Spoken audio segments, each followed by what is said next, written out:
আসসালামু আলাইকুম। বাংলাদেশ বেতার, গোপালগঞ্জ। খবর পড়ছি শরীফা রহমান। আসন্ন ত্রয়োদশ জাতীয় সংসদ নির্বাচন ও জুলাই সংস্কার সনদ বিষয়ক গণভোট পর্যবেক্ষণে ১৬টি দেশ থেকে মোট ৫৭ জন দ্বিপক্ষীয় পর্যবেক্ষক আসছেন। আগামী ১২ ফেব্রুয়ারি একই দিনে নির্বাচন ও গণভোট অনুষ্ঠিত হবে।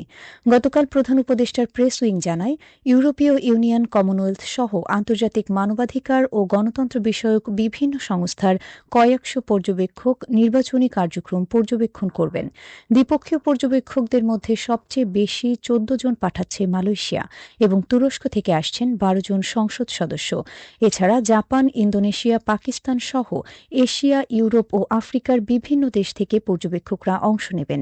নির্বাচনী পর্যবেক্ষক সমন্বয়ক লামিয়া মোর্শেদ জানান, এখন পর্যন্ত প্রায় ৪০০ আন্তর্জাতিক পর্যবেক্ষকদের অংশগ্রহণ নিশ্চিত হয়েছে। উল্লেখ্য, ৩০০ আসনে এবারের নির্বাচনে ৫০টির বেশি রাজনৈতিক দলের প্রায় ২,০০০ প্রার্থী প্রতিদ্বন্দ্বিতা করছেন। জাতিসংঘ শান্তি বিনির্মাণ কমিশনের ২০২৬ সালের জন্য সহসভাপতি নির্বাচিত হয়েছে বাংলাদেশ।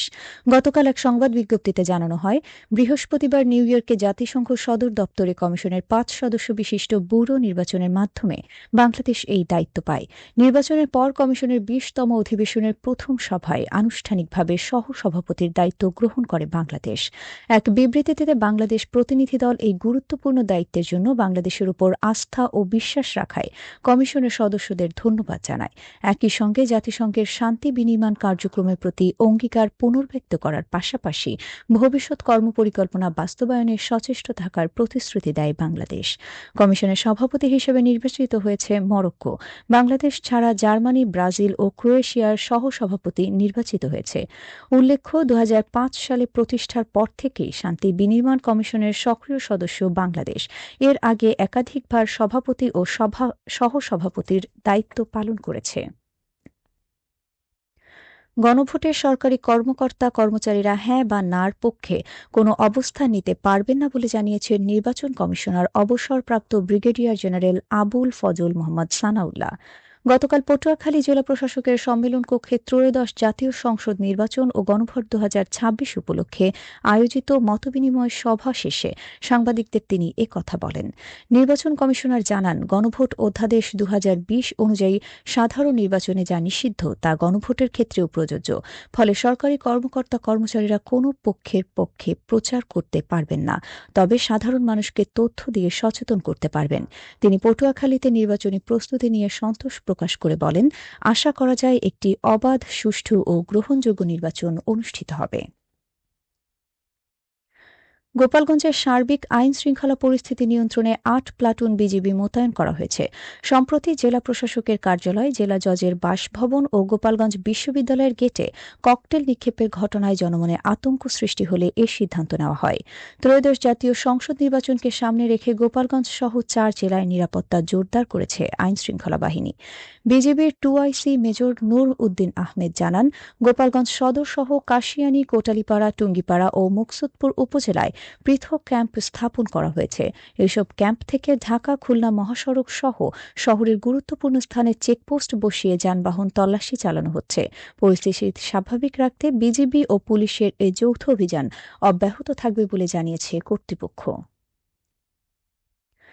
ত্রয়োদশ জাতীয় সংসদ নির্বাচন ২০২৬ ও গণভোট উপলক্ষে গতকাল শরীয়তপুর ১ সংসদীয় আসনের প্রার্থীদের নিয়ে জনগণের মুখোমুখি অনুষ্ঠানের আয়োজন করা হয়।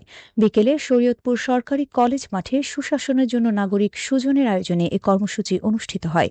অনুষ্ঠানে শরীয়তপুর ১ আসনের ৮ প্রার্থী উপস্থিত ছিলেন। অনুষ্ঠানে প্রার্থীদের অঙ্গীকারনামা পাঠ ও স্বাক্ষর গ্রহণ করা হয়। একই সঙ্গে অবাধ, সুষ্ঠু ও অংশগ্রহণমূলক নির্বাচন নিশ্চিত করতে প্রার্থী ও ভোটারদের শপথ পাঠ করানো হয়। ত্রয়োদশ জাতীয় সংসদ নির্বাচনের দিন ঘনিয়ে আসার সঙ্গে সঙ্গে নড়াইলে ২টি আসনে ভোটের আমেজ ছড়িয়ে পড়েছে। এই ২ আসনে মোট ভোটার সংখ্যা ৬,৮৪,০০০-এরও বেশি।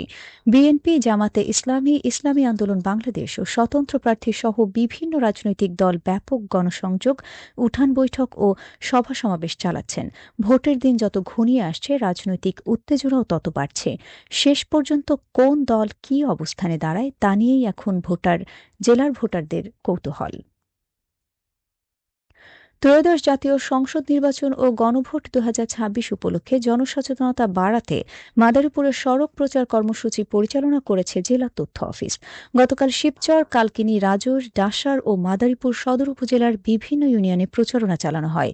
সড়ক প্রচারে ভোটাধিকার প্রয়োগ, ভোটারদের গুরুত্ব এবং শান্তিপূর্ণ নির্বাচনের বিষয়ে সাধারণ মানুষকে সচেতন করা হয়। এ সময় লিফলেট বিতরণ ও মাইকিংয়ের মাধ্যমে নির্বাচন কমিশনের নির্দেশনা তুলে ধরা হয়। জেলা তথ্য অফিস জানিয়েছে, জনগণের সক্রিয় অংশগ্রহণ নিশ্চিত করতে এ ধরনের কর্মসূচি অব্যাহত থাকবে। সবশেষে আবহাওয়া।